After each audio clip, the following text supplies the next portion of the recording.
कुंभकर्ण, रामायण का वो जायंट, अपनी बड़ी साइज और गहरी नींद के लिए जाना जाता है।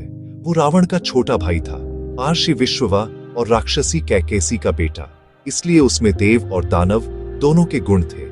रावण की पावर की भूख के उलट कुंभकर्ण की इच्छाएं सिंपल थी, पर उसकी स्ट्रेंथ से देवता डरते थे, इसलिए उसे गहरी नींद का कर्स मिला।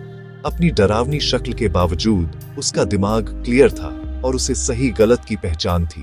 वो अक्सर रावण के काम पर सवाल उठाता था। कुंभकर्ण की कहानी विलन वाली नहीं है, बल्कि एक दुख भरी लॉयल्टी की है।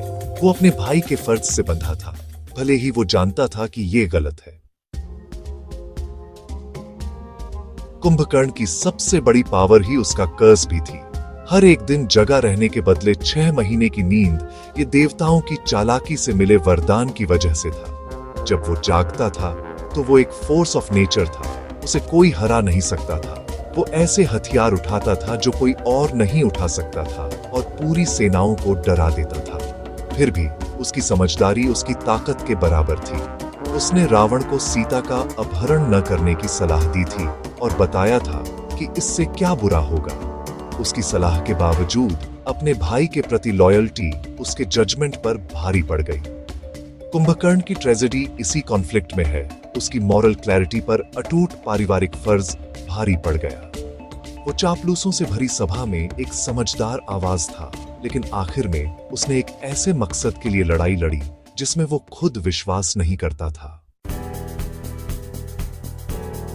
जब लंका डेस्परेट थी, तभी कुंभकर्ण को जगाया गया। उसने सबसे पहले रावण से बात की, उसके फैसलों और युद्ध के कारण की निंदा की। फिर भी उसने लड़ने का फैसला किया, मैलिस से नहीं, बल्कि अपने भाई और राज्य के फर्ज के लिए।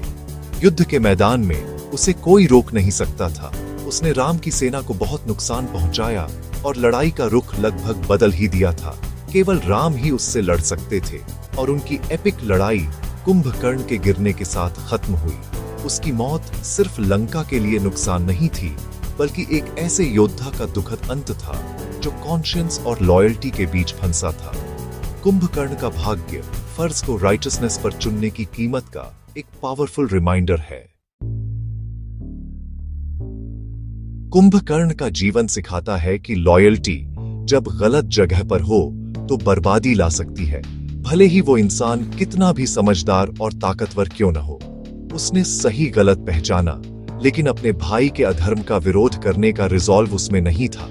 उसकी कहानी हमें अपनी कन्विक्शंस पर काम करने के लिए कहती है, सिर्फ उन्हें पहचानने के लिए नहीं। कुंभकर्ण प्योर विलन्स के विचार को चुनौती देता है। वो परिस्थितियों और फर्ज से फंसा एक अच्छा इंसान था। उसकी डॉर्मेंट पोटेंशियल, जो सिर्फ विनाश के लिए जागी, हमें चेतावनी देती है कि हमें अपनी ताकत का इस्तेमाल राइटियस कारणों के लिए करना चाहिए। आखिर में उसकी ट्रेजेडी गलत पक्ष का समर्थन करने में है, क्योंकि वो ऑब्लिगेशन में था। ये हमें याद दिलाता है कि सच्चा धर्म वही है जो सही है, भले ही वो उन लोगों के खिलाफ क्यों न हो जिनसे हम प्यार करते हैं। कुंभकर्ण की विरासत ब्लाइंड लॉयल्टी पर राइटियसनेस को चुनने की एक